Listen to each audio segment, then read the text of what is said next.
Everyone, welcome back to the सामाजिक गुरु channel. आज हम करने जा रहे हैं क्लास 10th के हिंदी का सैंपल पेपर नंबर 3, जो कि हेल्प करने वाला है आपके प्री बोर्ड के एग्जाम्स में। तो वीडियो को स्टार्ट करते हैं उससे पहले अगर चैनल पे नए आए हैं तो चैनल को फटाफट से सब्सक्राइब कर लो, क्योंकि यहाँ पर इस तरीके का हेल्पफुल कंटेंट अपलोड होता रहता है। तो चलिए बिना देरी के वीडियो स्टार्ट करते हैं। तो सबसे पहला क्वेश्चन जो बच्चों हमें दिया गया है वो है परोपकार शब्द का संधि विच्छेद सही विकल्प चुनकर लिखिए। ठीक है, तो परोपकार जो है उसका संधि विच्छेद करोगे तो क्या हो जाएगा, पर प्लस उपकार। ठीक है, र के साथ अ लगा है, उसमें जो है ऊ को जोड़ दिया गया तो क्या बन जाएगा, ओ, तो बन गया परोपकार, है ना, ओ का सौंदर्य है यहाँ पे। अगर देखो कार्य कुशल समस्त पद का सही समास विग्रह चुनिए तो क्या हो जाएगा, कार्य से कुशल, कार्य द्वारा कुशल, कार्य में कुशल या कार्य के लिए कुशल। उत्तर है कार्य में कुशल। ठीक है, अगला है हिंदू शब्द की सही भाववाचक संज्ञा चुनिए तो क्या हो जाएगा, हिंदुत्व। ठीक है, तो इसमें से कौन सा करेक्ट है, ख करेक्ट है, हिंदुत्व। अगला है निम्नलिखित में से कौन सा शब्द कमल का पर्यायवाची है। ठीक है, तो है नीरद, निर्धि, नीरज या जलद। ठीक है, तो क्या हो जाएगा, नीरज। अगला देखो निम्नलिखित बहुवैकल्पिक प्रश्नों में से सही विकल्प को चुनिए। पदावली पाठ के अनुसार मीरा किसे अपने नैनों में बसाना चाहती है। उत्तर है श्री कृष्ण को।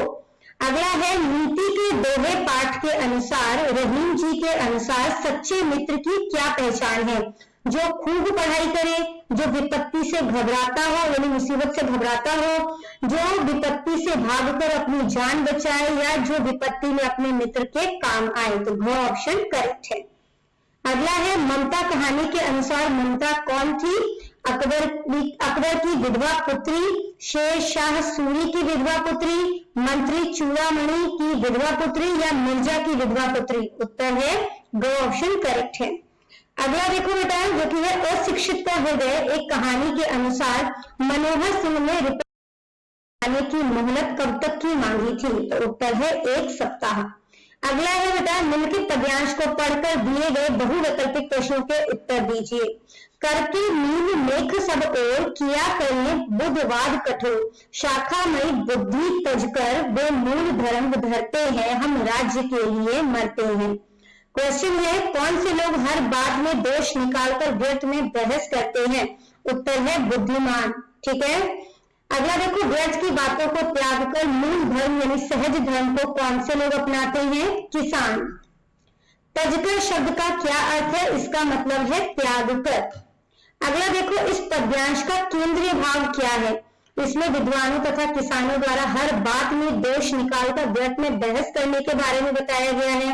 तो किसानों को बताया गया है कि वो बहस नहीं करते, है ना, किसानों द्वारा हर बात में दोष निकालकर, तो किसान दोष भी नहीं निकालते। इसके बाद इसमें किसानों के सहज जीवन की प्रशंसा करते हुए राज्य के लिए व्यर्थ ही लड़ने मरने वालों के जीवन को व्यर्थ कहा गया। बिल्कुल सही है। ठीक है, अगला देखो निम्नलिखित मुहावरे या लोकोक्तियों के बहुवैकल्पिक प्रश्नों के उत्तर दीजिए। ईंट का जवाब पत्थर से देना, मुहावरे का क्या अर्थ है। तो इसका मतलब होता है मुंह तोड़ जवाब देना या कठोर के साथ कठोरता का व्यवहार करना। अगला है अपना लाल गंवाए के दर दर भीख, लोकोक्ति का क्या अर्थ है। इसका मतलब है अपनी वस्तु लापरवाही से नष्ट करके दूसरों से मांगते फिरना। ठीक है, अगला देखो अधूरा छोड़े सो पड़ा रहे, लोकोक्ति का क्या अर्थ है। थकने से अच्छा है काम अधूरा छोड़ देना चाहिए, काम पूरा ना हो तो थक कर बैठ जाना बेहतर होता है, जो कार्य बीच में छोड़ दिया जाता है वह प्रायः अधूरा ही रह जाता है। ठीक है, तो वो ऑप्शन करेक्ट है। इसके बाद है बेटा निम्नलिखित पद्यांश को पढ़कर दिए गए प्रश्नों के उत्तर जो है वो आपने देने हैं। ठीक है, तो यहाँ पर जो है वो आपको पैराग्राफ जो है वो स्वचरित्र के ऊपर दिया गया है। ठीक है, क्वेश्चन पढ़ लेते हैं पहला कि दुनिया की समस्त संपत्तियों में से श्रेष्ठ किसे माना गया है। तो उत्तर है इसका बेटा देखो समस्त संपत्तियों में श्रेष्ठ संपत्ति मानी गई है क्या, सचरित्र दुनिया। ठीक है, तो सचरित्र बेसिकली उसकी बात की गई है, सचरित्र जो है वो दुनिया की समस्त संपत्तियों में श्रेष्ठ संपत्ति है। आंसर नंबर 1 हो जाएगा। नेक्स्ट है रावण को क्यों अपयश का सामना करना पड़ा। ठीक है, तो मतलब कि रावण को अपयश का सामना जो है वो क्यों करना पड़ा। तो यहाँ पर इसका आंसर देखते हैं। रावण वेदों और शास्त्रों का महान ज्ञाता और अपार धन का स्वामी था, किंतु सीता हरण जैसे कुकृत्य के कारण उसे अपयश का सामना करना पड़ा। ठीक है, तो ये हो जाएगा हमारे पास आंसर नंबर 2। अगला देखो, चरित्रहीन व्यक्ति सदैव किससे वंचित रहता है? तो जो चरित्रहीन व्यक्ति होता है वो हमेशा आत्म शांति, आत्मसम्मान और आत्मसंतोष से वंचित रहता है। ठीक है, तो जो है आप यहाँ पे इसको आंसर नंबर 3 कर देना। नेक्स्ट है अगला जो क्वेश्चन पूछा गया है वो है श्रेष्ठ शब्द का अर्थ लिखिए। तो श्रेष्ठ का मतलब होता है कि उत्तम, इसके अलावा आप लिख सकते हो सबसे अच्छा। ठीक है, सबसे अच्छा या महान। ठीक है, अगला देखो, उपयुक्त गद्यांश का उचित शीर्षक लिखिए। तो इसका उचित शीर्षक क्या हो सकता है कि सचरित्र का महत्व, सचरित्रता कर देते हैं, सचरित्रता का महत्व।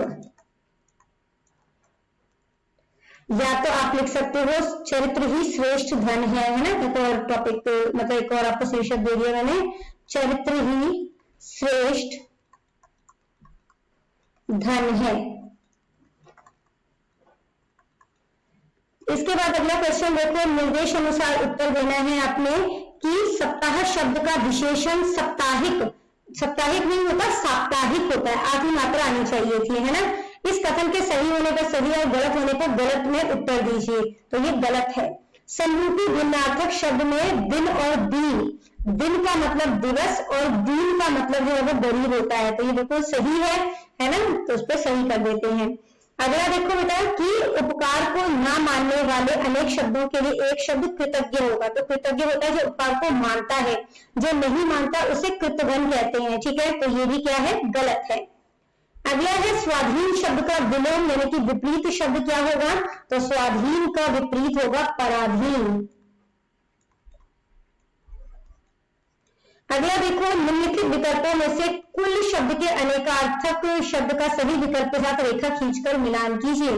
तो कुल यानी कि वंश और किरण, ठीक है, घना या सारा, वंश या सारा, तो व के साथ इसका मैचिंग कर देंगे। इसके बाद देखो, दूध में कौन गिर गया है, इस वाक्य को शुद्ध करके लिखिए। तो क्वेश्चन मार्क है, ठीक है, तो हम यहाँ पे क्या करेंगे, इसको हटाकर लिख देंगे दूध में क्या गिर गया है। ठीक है, अगर सिंपल पूर्ण विराम होता तो हम लिख सकते थे दूध में कुछ गिर गया है। ठीक है, अब अगला देखो बेटा, निर्देश अनुसार उत्तर दीजिए। निर्बल पुरुष किस प्रकार का साथ ढूंढते हैं? मित्रता निबंध के आधार पर आपने उत्तर देना है। तो उत्तर है निर्बल जो है वो बलि पुरुष का साथ ढूंढते हैं। ठीक है, अगला देखो, किस तेजस्वी पुरुष के अनुभव ने लेखक को हिला दिया? तो उत्तर है स्वर्गीय पंजाब केसरी लाला लाजपत राय की विदेश यात्रा के दौरान भारतवर्ष की गुलामी की लज्जा के कलंक के अनुभव ने लेखक को हिला दिया। अगला देखो, सूखी डाली एकांकी में दादा मूलराज के बड़े पुत्र की मृत्यु सन 1913 में महायुद्ध में सरकार की ओर से लड़ते लड़ते हुई। इस कथन के सही होने पर सही और गलत होने पर गलत में उत्तर दीजिए। तो देखो, उनकी मृत्यु जो है वो 1914 में हुई थी, तो इन्होंने 1913 बोला है, तो ये गलत है। अगला है, देश के दुश्मन एकांकी में जयदेव को स्वागत सभा में डैश रुपए इनाम में देने के लिए सोचा गया। तो कितने रुपए इनाम में देने के लिए सोचा गया? 10,000 रुपए। ठीक है, यहाँ पे लिखो 10,000 रुपए। अगला है बेटा, भाग ख, निम्नलिखित प्रश्नों में से किन्हीं 4 प्रश्नों के उत्तर 3 या 4 पंक्तियों में आपने देना है। ठीक है, और 2 नंबर के लिए प्रश्न है। मरी हुई भिखारिन और उसके दोनों बच्चों को उसके सूखे शरीर से चिपक कर रोते हुए देखकर चित्रा ने क्या किया? 2 कलाकार कहानी के आधार पर उत्तर देना है। मंदिर में लगाए शिलालेख पर क्या लिखा गया? पात्र मित्र की को खजाना, औषध और माता जैसा क्यों कहा गया है? श्री गुरु नानक देव जी निबंध के आधार पर गुरु नानक देव जी की रचनाओं के नाम लिखने हैं। जयदेव ने अपनी छुट्टी कैंसिल क्यों करा दी? और सूखी डाली एकांकी के पहले दृश्य में इंदु बिखरी हुई क्यों दिखाई देती है? इसके बाद बेटा जो अगला क्वेश्चन है उनमें किन्हीं 3 प्रश्नों के उत्तर 6 या 7 पंक्तियों में देने हैं। अशिक्षित का हृदय कहानी के आधार पर तेजा सिंह का चरित्र चित्रण करना है। ममता कहानी से आपको क्या शिक्षा मिलती है? जिस समय गुरु नानक देव जी का जन्म हुआ उस समय भारतीय समाज की क्या स्थिति थी। ठीक है, अगला क्वेश्चन है राजेंद्र बाबू। पाठ के आधार पर राजेंद्र बाबू की शारीरिक बनावट, वेशभूषा और स्वभाव का वर्णन करना है। और सूखी डाली एकांकी से हमें क्या शिक्षा मिलती है वो आपने बताना है। भाग ग में निम्नलिखित जो पंजाबी गद्यांश आपको दिया गया है उसका आपने हिंदी में अनुवाद करना है। भाग घ में जो है आपको जो है वो विज्ञापन के अंतर्गत कोठी बिकाऊ है का प्रारूप तैयार करना है, या फिर आपने जो है एक सूचना तैयार करना है जिसमें स्कूल के विद्यार्थियों को इसमें भाग लेने के लिए कहा गया है। और किसमें भाग लेना है, विज्ञान प्रदर्शनी। अगला देखो कि अपने स्कूल के मुख्य अध्यापक को एक आवेदन पत्र लिखना है जिसमें बड़ी बहन के विवाह में शामिल होने के लिए 4 दिन का अवकाश मांगा गया हो। ठीक है, या फिर जो है आप जो है लिखना है कि आप अपनी ओर से नगर निगम सुंदर नगर के स्वास्थ्य अधिकारी को पत्र लिखकर उनसे अपने क्षेत्र मोहल्ले की सफाई कराने के लिए प्रार्थना पत्र लिखे। तो ये हम सैंपल पेपर 1 में सॉल्व कर चुके हैं। ठीक है, अगला देखो बेटा, मेरे जीवन का लक्ष्य परीक्षा में अच्छे अंक पाना ही सफलता का मापदंड है, विद्यार्थी और अनुशासन। ये जो अनुच्छेद या निबंध है ये भी हम सैंपल पेपर 1 में डिस्कस कर चुके हैं। अगला देखो, निम्नलिखित में से किसी एक प्रपत्र को अपनी उत्तर पुस्तिका पर भरकर उतारिए। तो सबसे पहले बचत खाता नंबर, तो खाता नंबर क्या है, बिल्कुल एज इट इज नंबर लिखना है, कोई भी नंबर छूटे ना। ठीक है, 2673455623। ठीक है, दिनांक बोला है, डेट क्या डाली है यहाँ पर 24/8/25। ठीक है, 2025 लिखना पूरा 2025। अगला देखो, कृपया मुझे रुपए अंकों में, तो अंकों में लिखना है यहाँ पर कितने रुपए हैं, रुपए 3200। ठीक है, रुपए शब्दों में तो यहाँ पर आपने लिखना है, यहाँ पर जो है वो आप लिखोगे 3000 रुपए। एक चीज का ध्यान रखना है, आपने जो डेट आपको दी गई है वही लिखनी है, आपने कोई और डेट अपनी तरफ से नहीं डालनी है। ठीक है, खाता धारक के हस्ताक्षर अपने साइन नहीं करने आपने। आपका नाम क्या है यहाँ पर, विकास कुमार, तो विकास नाम से या पूरा नाम लिख दो, विकास कुमार, विकास कुमार। ठीक है, अगला देखते हैं इसमें चॉइस थी क्वेश्चन में कि जमा बचत खाता नंबर, तो खाता नंबर क्या है, ये देखो 335542345554 जो कि डैश के नाम से है, किस नाम से है, धनंजय पुरी, धनंजय पुरी के नाम से है। में रुपए अंकों में बताने हैं। ठीक है, तो कितने रुपए जमा कराने हैं, 25,000 है ना, रुपए 25,000। इसके बाद शब्दों में यहां पर लिखोगे 25,000 रुपए। ठीक है, इसके बाद जमाकर्ता के हस्ताक्षर, तो नाम क्या है, धनंजय, पूरा भी लिख सकते हो। ठीक है, धनंजय पुरी। तो बच्चों कहते हैं इस वीडियो को यहीं पर खत्म है। सारे ही क्वेश्चंस आपको बहुत अच्छे तरीके से क्लियर हो गए होंगे। तो मिलते हैं अगले वीडियो में, तब तक के लिए all the best for your exams and bye bye.